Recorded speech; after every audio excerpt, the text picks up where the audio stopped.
अपन सबसे पहले मैं आपको बता देता हूं कौन सी भाषा में लिखा हुआ है, संस्कृत, और नाटक का नाम क्या है, हरिकेली। लिखने वाला व्यक्ति कौन था, विग्रह राज चतुर्थ। और आपको बता दूं इसके अंदर किसका वर्णन किया गया है, महाभारत काल का। महाभारत काल की एक कहानी में आपको याद दिला देता हूं। महाभारत जो लड़ा गया वो पांडवों और कौरवों के बीच लड़ा गया। किसके बीच लड़ा गया, पांडवों और कौरवों के बीच। एक्चुअल में एक धर्म युद्ध था। क्या था, धर्म। केवल मामला था धर्म और अधर्म का, बाकी कोई आपस में ऐसी पर्सनल दुश्मनी नहीं थी, है ना।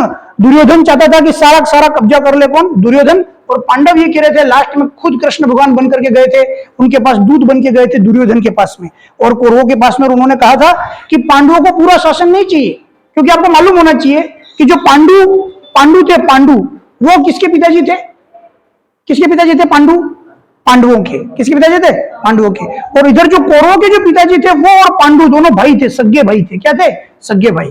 तो एक्चुअल में युद्ध जो लड़ा जा रहा है वो भाइयों भाइयों में लड़ा जा रहा है। किसमें लड़ा जा रहा है, भाइयों भाइयों में। आपको बात समझ में आ रही है ना, कि भाई जो 100 कौरव थे उनका पिताजी और जो पांडव थे उनके पिताजी, वो दोनों आपस में क्या थे, सगे भाई थे, सगे भाई थे। इधर से कौरव आए 100 और इधर से 5 पांडव आए। तो यहां पर बात ये हो गई थी कि ये जो बेचारे पांडव थे ना, ये कह रहे थे कि हमको भी तो भाई इसके अंदर हिस्सा मिलना चाहिए ना आपके शासन में। तो कौरवों ने क्या कर लिया था, जो दुर्योधन था, खास करके दुर्योधन, उसने पूरे शासन को हथिया लिया था और वो अपने शासन का एक भी हिस्सा पांडवों को देने से क्या कर रहा था, मना। हर संभव प्रयास किया गया कि आपस में भाई भाई नहीं टकराए, युद्ध ना हो, लेकिन दुर्योधन अड़ा रहा। किसी की नहीं मानी, किसी बड़े लोगों की नहीं मानी, अपने गुरुओं की नहीं मानी, माता पिता की नहीं मानी, यहां तक कि उसकी केवल माता की बात मान लेता। उसकी माता ने उसको कहा था कि बेटा मत कर, जीवन एक दिन समाप्त तो हो जाएगा, वो भी तेरे भाई हैं, थोड़ी सी मेरी बात मान ले, इतनी बात रख ले, वरना तेरा विनाश हो जाएगा। ये बात उसकी मां ने कही थी। गांधारी जिसका नाम था, आंखों पर पट्टी बांध करके घूमती थी, क्योंकि उसका पति अंधा था। देखो कितना बड़ा समर्पण है। जिसका पति अंधा है ना, इसलिए उस महिला ने आंखें होते हुए आंखों पर क्या बांध ली, पट्टी। आज कोई करता है ऐसा समर्पण, कोई नहीं करता है। उस महिला ने, उस माता समान महिला ने दुर्योधन को समझाया, पर दुर्योधन अपनी मां की बात भी नहीं मानी। और जिसने अपनी मां की बात नहीं मानी, उसी दिन से उसका विनाश क्या हो जाता है, प्रारंभ हो जाता है। और छोड़ो, उसके बाद भगवान कृष्ण स्वयं गए थे दूत बनकर, किसके पास, कौरवों के पास, कि ऐसा है हम बिल्कुल युद्ध नहीं करना चाहते, आप आधा आधा मत दो। एक्चुअल में 50% बन रहा था, 50% पांडवों का, 50% कौरवों का। दुर्योधन पूरा 100% लेके बैठा था। तो वहां पर भगवान कृष्ण गए और उन्होंने हाथ जोड़ करके विनती की और बोला, कुछ भी मत दो इनको, केवल 5 गांव दे दो। क्या दे दो, 5 गांव। एक एक गांव में ये अपना संभाल लेंगे, अपना गुजर बसर कर लेंगे, भाइयों के सामने हथियार उठाने की आवश्यकता नहीं पड़ेगी। और कृष्ण भगवान ने ये इसलिए किया क्योंकि कृष्ण भगवान को कई लोगों ने रोका था कि ऐसे करने मत जाओ, लेकिन कृष्ण भगवान ने ये कहा कि इसके बाद जो युद्ध छिड़ेगा ना, उसके बाद दुनिया याद रखेगी कि कृष्ण ने ऐसी कोशिश नहीं की कि यह युद्ध रुक जाए। इसलिए अंतिम प्रयास करने जा रहा हूं। अगर इसमें असफल हुआ तो ऐसा भयानक युद्ध होगा कि इन कौरवों का नामो निशान भी बाकी नहीं बचेगा। तो कृष्ण भगवान वहां पर गए, उन्होंने प्रस्ताव रखा, वो नहीं माने। और उन्होंने, दुर्योधन ने कह दिया कि 5 गांव तो छोड़ो, मैं 5 इंच जमीन भी देने को तैयार नहीं। और फिर दुर्योधन की मति इतनी भ्रम हो गई थी कि उसने अपने सेना को आदेश दिया कि इस कृष्ण को बंदी बना लो, ये दूत बन करके आया है, ये दूत बन के आया है, मुझे सिखाने आया है, बंदी बना लो इसको। तब कृष्ण भगवान अपना विराट रूप धारण करते हैं, और इतना विराट रूप धारण करते हैं और फिर ललकारते दुर्योधन को, आओ कौन सी सेना है जो मुझे बंदी बना सकती है। तब वहां पर मौजूद सारे लोग उनके सामने क्या हो जाते, नतमस्तक हो जाते। और फिर वहां से कृष्ण भगवान चल करके आ जाते कहां पर, पांडवों के पास। अब यहां एक संवाद चल रहा है, किसके बीच में, कृष्ण भगवान और अर्जुन के बीच में पहला संवाद चल रहा है। संवाद यह है कि अर्जुन ये कह रहा है, अर्जुन ये बात पूछ रहा है कृष्ण भगवान से कि वहां कौरवों की सेना के अंदर मेरे खुद के गुरु हैं द्रोणाचार्य। कौन है, द्रोणाचार्य, जिन्होंने मुझे सिखाया। उनके सामने तो मैं हथियार चलाने के काबिल भी नहीं हूं, हथियार पकड़ते कैसे, तीर पकड़ते कैसे, उन्होंने सिखाया, उनके सामने ज्यादा देर टिक नहीं पाऊंगा। उन्होंने कहा उनकी सेना में भीष्म पितामह है, जो केवल एक ही व्यक्ति से हार सकते हैं और वो है स्वयं भगवान से। बाकी भीष्म पितामह को हराने वाला पृथ्वी पर कोई पैदा नहीं हुआ, तो उनको मैं कैसे हराऊंगा, है ना। इस प्रकार का संवाद चला। तब कृष्ण भगवान ने कहा कि इस पूरी पृथ्वी पर एक ही ऐसे भगवान है, वो अगर प्रसन्न हो गए और उन्होंने आशीर्वाद दे दिया तो ये भीष्म पितामह, द्रोणाचार्य, सामने अश्वत्थामा भी था, कर्ण था, इस सारे लोगों के हथियार तेरे सामने काम नहीं आएंगे। तो अर्जुन ने पूछा किसकी बात कर रहे हो। तब भगवान कृष्ण ने कहा महादेव जी की बात कर रहा हूं। किसकी बात कर रहा हूं, महादेव जी की। अगर महादेव जी प्रसन्न हो गए तो पूरे ब्रह्मांड के सर्वाधिक शक्तिशाली अस्त्र किसके पास है?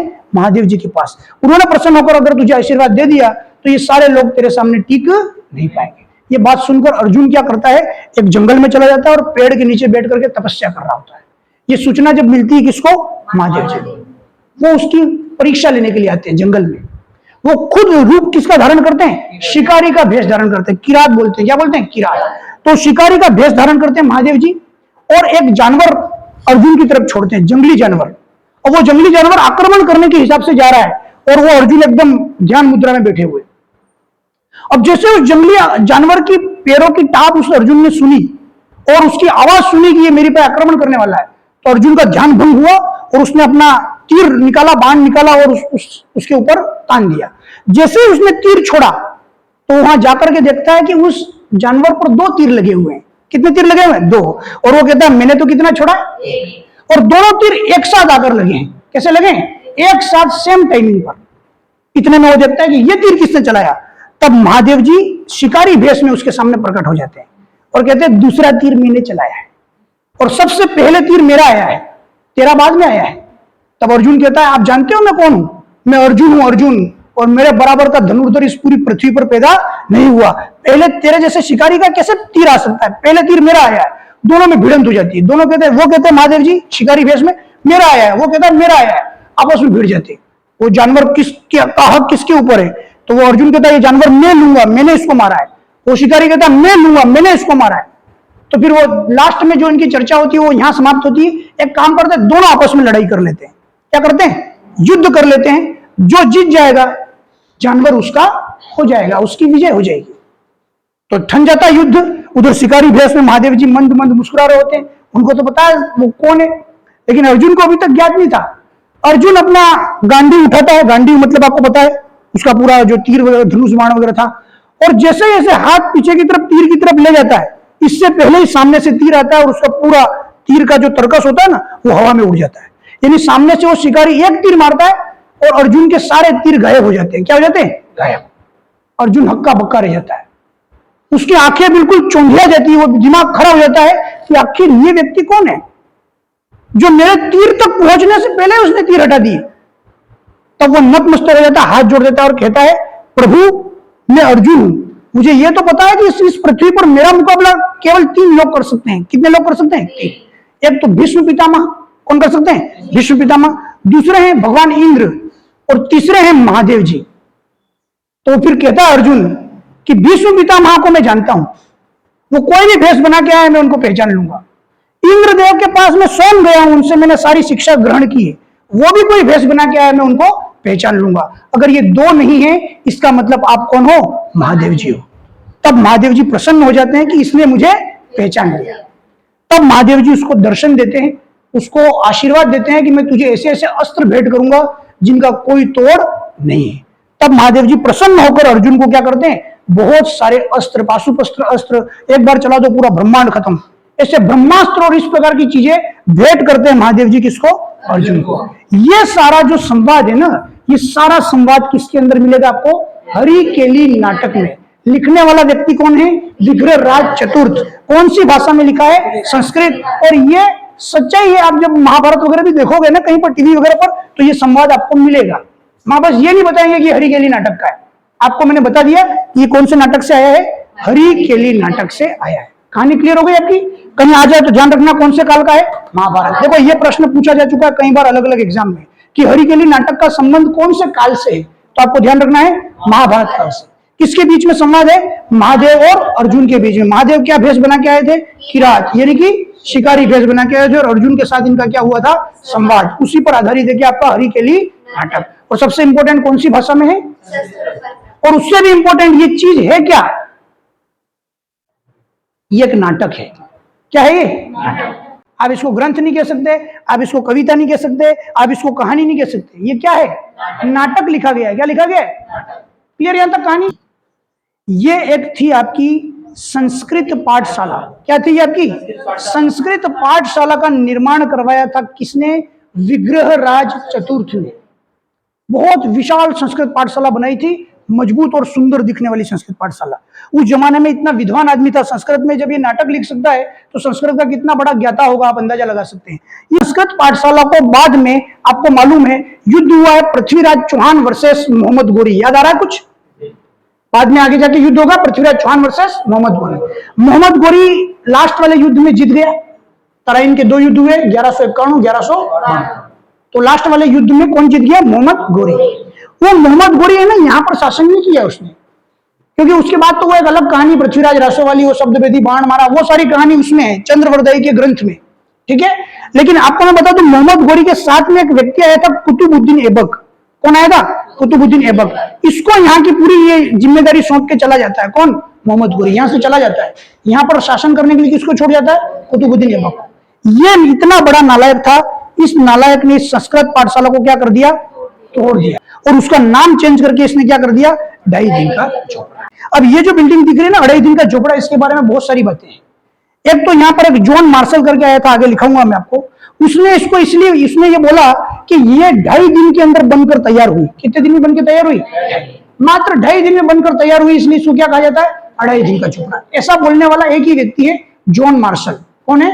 John Marshall.